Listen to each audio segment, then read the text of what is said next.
धोरणातील तो मोठा खेळ संपला। केंद्र सरकारचा ऐतिहासिक निर्णय, आता कंपन्यांना मनमानी पॅकिंग करता येणार नाही। मुंबईत बाजारात, किराणा दुकानात किंवा सुपर मार्केटमध्ये गेल्यावर आपण वस्तूंची किंमत बघून खरेदी करतो। तेल, तूप, दही या आपल्या रोजच्या जगण्यातल्या आवश्यक गोष्टी। पण तुम्ही कधी खाद्यतेलाच्या 1 लिटर किंवा 1 किलोच्या पाकिटांकडे बारकाईने पाहिलं आहे का? आपण पैसे तर 1 लिटरचे मोजतो, पण प्रत्यक्षात त्या पाकिटांमध्ये 900 ग्रॅम ते 850 ग्रॅम किंवा अगदी 810 ग्रॅम तेल भरून कंपन्यांकडून ग्राहकांची मोठी दिशाभूल केली जाते। सर्वसामान्य ग्राहकांच्या खिशाला कात्री लावणाऱ्या या मनमानी प्रकरणाला आळा घालण्यासाठी आता केंद्र सरकारने एक मोठा आणि ऐतिहासिक धोरणात्मक निर्णय घेतला आहे। नमस्कार, मी किशोरी खांडेकर आणि तुम्ही पाहताय अनफिल्टर्ड महाराष्ट्र। केंद्रीय ग्राहक व्यवहार विभागाने मापनाच्या कायदेशीर नियमांमध्ये इलिगल मेट्रोलॉजी रूल्स मोठी सुधारणा केली आहे। या नवीन नियमांनुसार आता कंपन्यांना खाद्यतेलाचे पॅकिंग केवळ 9 प्रमाणित आकारांमध्ये 9 स्टँडर्ड साईज करणे बंधनकारक करण्यात आले आहे। विचित्र आकाराची पाकिटे तयार करून ग्राहकांना गोंधळात टाकण्याची कंपन्यांची रणनीती आता चालणार नाही। या निर्णयाचा सर्वसामान्य ग्राहकांचा नेमका काय फायदा होणार?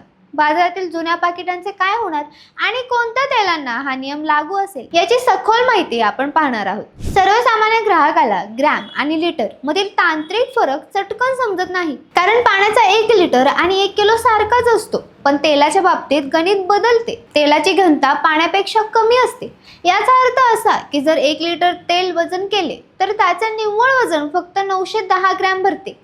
कंपन्या याच तांत्रिक बाबीचा गैरफायदा घ्यायचा, पाकिटावर मोठ्या अक्षरात 1 लिटर लिहायचं आणि ब्रँडिंग अशा प्रकारे करायचं की ग्राहकाला ते 1 किलो असल्याचा भास व्हायचा। काही कंपन्या तर आणखी पुढे जाऊन किंमत स्थिर ठेवण्यासाठी पाकिटातील तेल थेट 850 ग्रॅम किंवा 810 ग्रॅम करायच्या आणि पाकिटाचा आकार मात्र तसाच ठेवायचा। याला मार्केटिंगच्या भाषेत स्ट्रिंफ्लेक्शन म्हणतात, जिथे किंमत तीच राहते पण वस्तूचे प्रमाण कमी होते। यामुळे ग्राहकांची उघड फसवणूक होत होती। ग्राहकांची ही फसवणूक थांबवण्यासाठी केंद्र सरकारने कायदेशीर मापनशास्त्र नियमांमध्ये सुधारणा केली आहे। नवीन अधिसूचनेनुसार आता बाजारात केवळ 9 प्रमाणित आकारांमध्येच खाद्यतेलाची विक्री करता येईल। लहान पॅकेट्स 50 मिली, 100 मिली, 200 मिली आणि 500 मिली आणि मध्यम पॅकेट 1 लिटर, 2 लिटर, 3 लिटर आणि 5 लिटर आणि मोठे पॅकेट्स म्हणजेच डब्बे 15 लिटर किंवा 15 किलो या 9 आकारांव्यतिरिक्त कंपन्यांना 825 मिली ते 850 मिली, 900 मिली किंवा 4.5 लिटर अशा विचित्र आकाराची पाकिटे बाजारात आणता येणार नाहीत।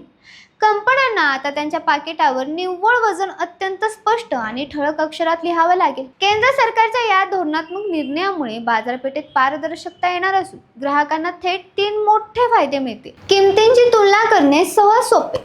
समजा बाजारात ब्रँड ए आणि ब्रँड बी अशी 2 तेलाची पाकिटे आहेत। पूर्वी एक कंपनी 900 ग्रॅमचे पाकिट 120 रुपयांना विकायची, तर दुसरी कंपनी 850 ग्रॅमचे पाकिट 115 रुपयांना विकायची। अशा वेळी कोणतं तेल स्वस्त आहे हे ठरवणं ग्राहकाला कठीण जायचं।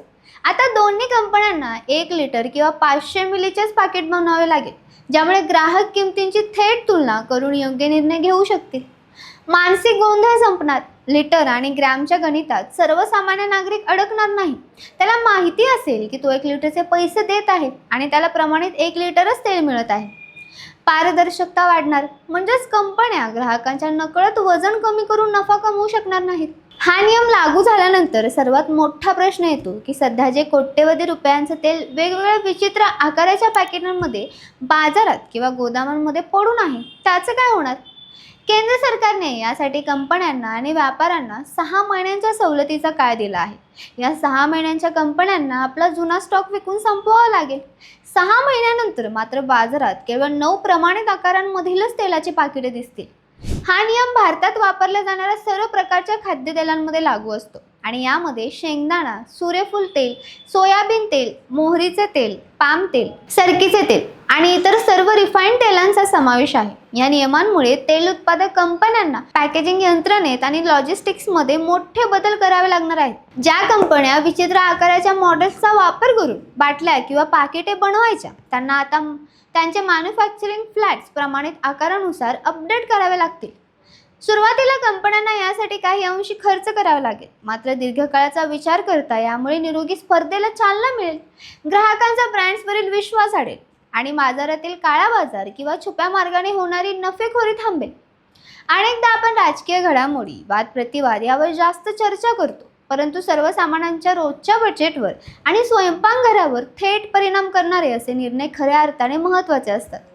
केंद्र सरकारने उचललेले हे पाऊल अन्न सुरक्षा आणि ग्राहक हक्क बळकट करण्याच्या दिशेने टाकलेले एक क्रांतिकारक पाऊल आहे. जागो ग्राहक जागो हा नारा केवळ जाहिरातांपुरता मर्यादित न राहता प्रत्यक्ष अंमलात येणं असल्याचे हे उत्तम उदाहरण आहे. तुम्हाला काय वाटते?